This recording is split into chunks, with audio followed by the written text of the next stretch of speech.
everyone, my name's Emma. Today we are going to be talking about, can we buy things, brand new things, and still be sustainable? When it comes to choices and decisions, the ones that we make every single day will help us create the life that we want to live. So we talk about here on this channel, how can we take lessons that exist all around us, bring them into our own lives, and create the life that we want? Many people that live in the sustainability realm have created this narrative that in order for you to live sustainably, you have to be zero waste, you have to be vegan, you have to live off the land, you have to never buy anything new ever again, you can only thrift, you can never ride on a plane, you can never own a car. Something along those lines is what people understand sustainable living to be. You have to give up your life as you know it and take on this nomadic lifestyle where you're frugal and you never have fun and all you do is sit there and hope that the world doesn't end. Now, this is probably a much starker image than most sustainability activists, enthusiasts will portray, but it always has this meaning underneath it of you have to kind of create a brand new life for yourself in order for you to be sustainable. And though I do agree you have to change your life, I don't agree with the approach. And the reason behind that is, in order for us to create a life that is sustainable, we have to understand first the life that we're living. And if in your life you've ever felt like, well, I want to exercise more, I want to change the food that I'm eating, I want to hang around other people, you've understood what it means to live a life that is not sustainable. You cannot continue to sustain your life as you know it because the actions you're taking are just not worth it. They are not bringing you to the person that you want to be. So whether you've acted on the actually exercising more or eating better, you understand what it means to want to change your life or want to live a life that is more sustainable, a life that you can continue to live in that fashion for a very long time. And if you're living a life where you're constantly going and buying things, where you have no idea what food you're eating, where you have no idea when was the last time you exercised or what exercise are best for you or the ones that you even like doing, there's a lot of self-awareness that does not exist in our life at that point that we're trying to grasp for. And we're trying to create that sense in ourselves by saying, hey, maybe I should exercise more. Maybe I should eat something else. Or maybe I should think about it. Hey, I keep going to the doctor and the news every time I go keeps getting worse. And if we live in a life where we're self-aware enough to understand the choices we're making and how they're impacting ourselves and choosing the ones that are better for us, we are ultimately then going to choose choices and decisions and actions that are going to create a better world for everybody else.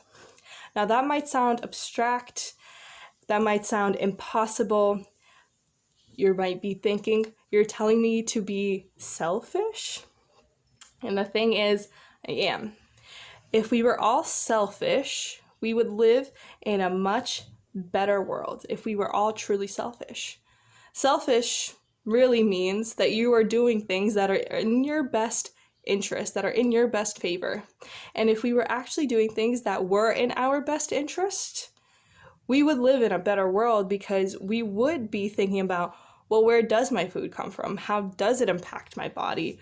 Well, I would move my body and exercise because that makes me feel better and is also better for me. And I would engage in relationships that bring me value, that bring me satisfaction, that bring me this understanding that I am a whole and complete person on my own, and every person that comes into my life is just an addition to that wholeness, that there's no other person that I'm searching for that is going to complete me.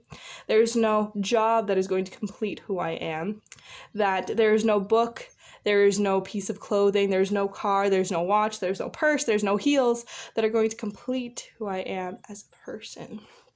There is only who you are and understanding that you are a total being that is making decisions, creating choices, moving through the world in a way that is creating the greatest version of yourself.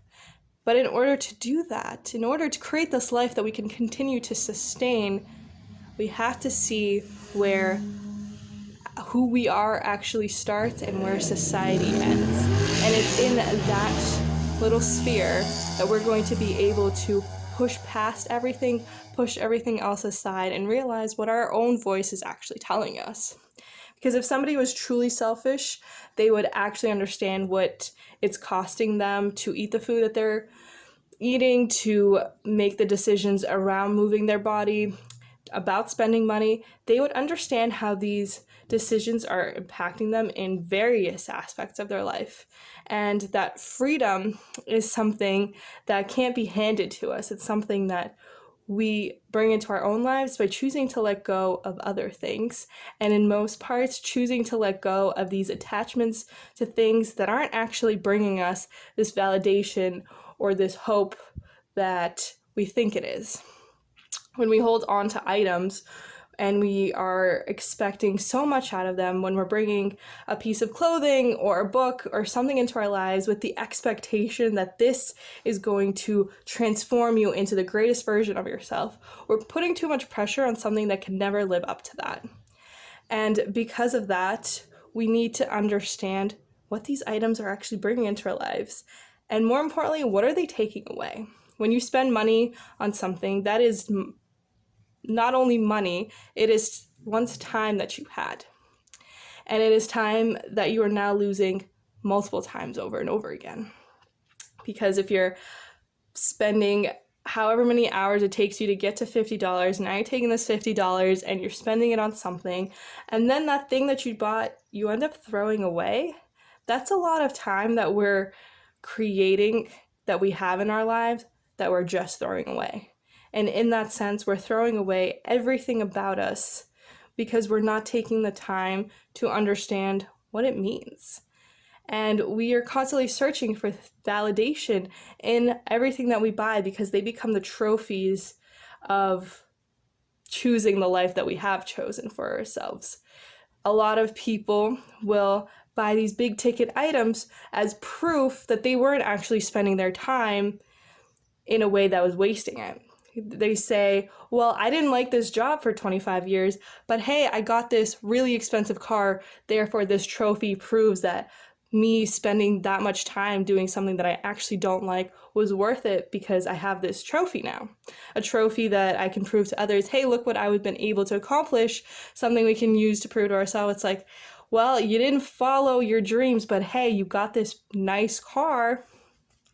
And now we start to realize, hey, maybe the things that I really care about so much are actually me just exporting the responsibility of taking control over my own life. And every single time we bring an item into our life or a person into our life, if we start a relationship hoping that this person is going to fulfill us, going to provide us the validation that we can't find anywhere else, we are handing over our power over our own lives to somebody who can never take full control and understand what it is that you want to pursue. So what does buying new things have to do with this? Well, if you lived a life where you were sustained and that you could continue to sustain for a long time, you wouldn't ever look at items as new or old or X, Y, Z. You would look at the items and see what it's bringing to you and what it's also taking from you. Because every single time we buy a new book, a new outfit, it is giving us something, but it's also taking something from us. And is that exchange worth it? There's really no solutions in the world. There's only trade-offs. And that's something that was said in this amazing book called Essentialism, which I realized I was an essentialist. And essentialists understand that pretty much everything is not essential. That most of the things that we're all pining after, that we want, we're just projecting into it the power that we are more willing to hand over to something else or somebody else because we don't want to take the responsibility, because if we take responsibility, then we can't blame somebody else. If you bought a new shirt with the intention that now you're going to start working out and you don't start working out, you can now blame this shirt. And the thing is, a lot of people do that, but subconsciously they don't say this stuff out loud. They're not like, I'm buying this shirt so that I can blame it when I choose not to work out. because it wasn't my fault that I didn't want to work out. It was the color of the shirt was red and I need a green shirt. Now I'm going to go and buy this green shirt. And now when this green shirt doesn't fulfill it, well, I needed blue shorts. It wasn't the shirt I needed, it was the shorts. So now we're continuously handing over responsibility and therefore blame to something else, to somebody else. But that doesn't fulfill us, does it? Because after 3 months of chasing our own tail, trying to figure out which shirt would motivate us to work out, we could have just been working out. We could have just decided, you know what?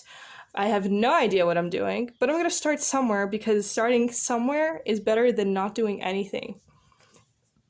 And at the end of the day, the time passes anyway. So if you're buying new things, if you're buying old things, with what intention are you buying them? What are you exchanging when you do buy this stuff? Most of the time we consider buying anything as a one-way exchange. But every decision is a return on investment. And most decisions will not provide you a return on your investment. Most of them are a debt. So are the decisions you're making creating an investment into your future? Are they creating a debt to keep you in place where you are right now? Because if you've ever had any substantial amount of debt or any kind of debt, or you even owed somebody $5, that's a burden that you have to carry with you. So are your choices burdening you or are they propelling you?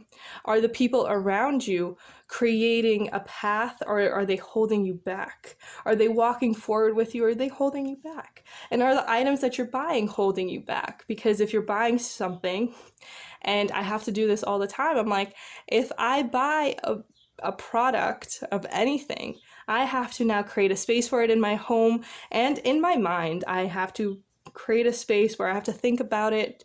I know that I will have to deal with it once I am finished with it. And how is that going to happen? Now, not all the time do all of these questions run out, but when I am seeing myself starting to buy more things, I have to stop and ask myself, what am I expecting out of these items? Why do I need all of these things? And most of the time it's like, you know what, you actually don't need it. Or maybe it's something that was really cool and I wanted. And that's the thing.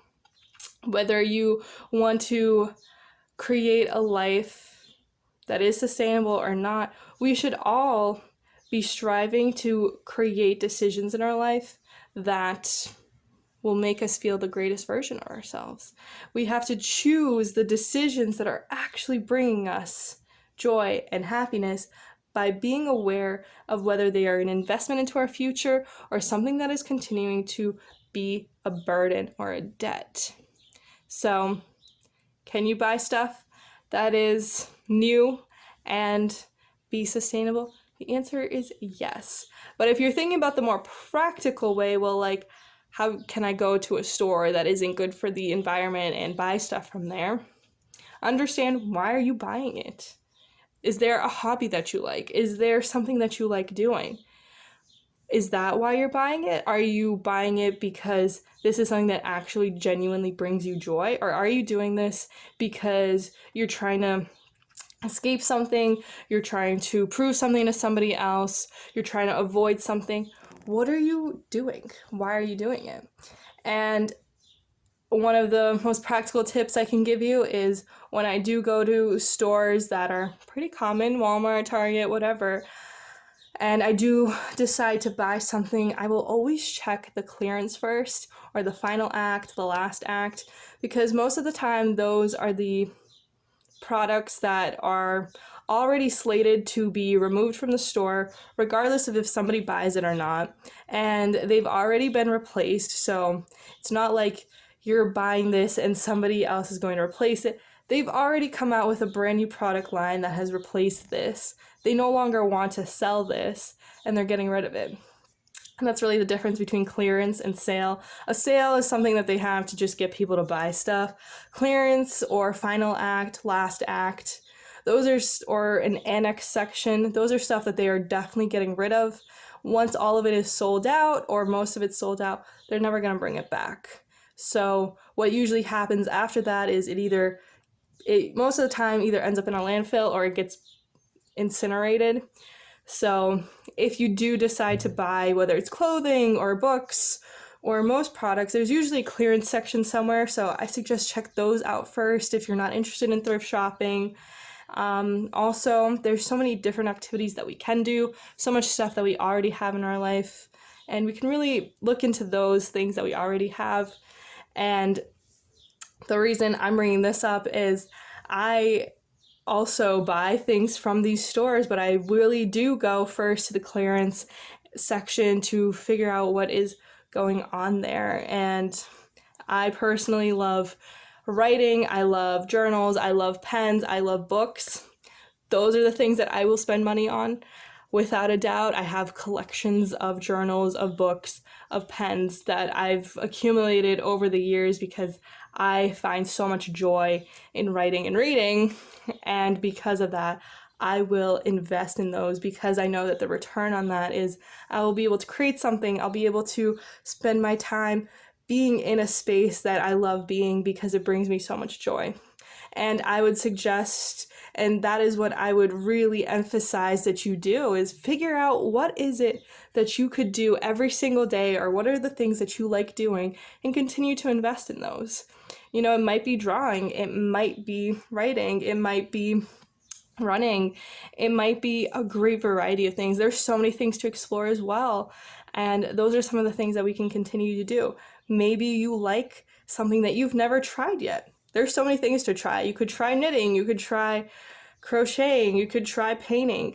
Like, there's so many different things, and those are just a few things that I can think of off the top of my head, but there's way more out there. And I'll post some article down below where you can go and explore like so many different things. So there's so many amazing people to meet, there's so many activities to be done, so many events to go to, and especially as the world is opening up, and in order to create a life for yourself that is truly sustainable, it is one where you can sustain the choices for a very long time, and we need to become more self-aware in order to create the best version of ourselves. We have to create better choices, and I will be continuing to talk more about journaling and reading and writing and why I love those, what they've brought into my life, and where I will choose to buy that stuff if I do choose to buy it. And there's many people that will think that where I do buy those things,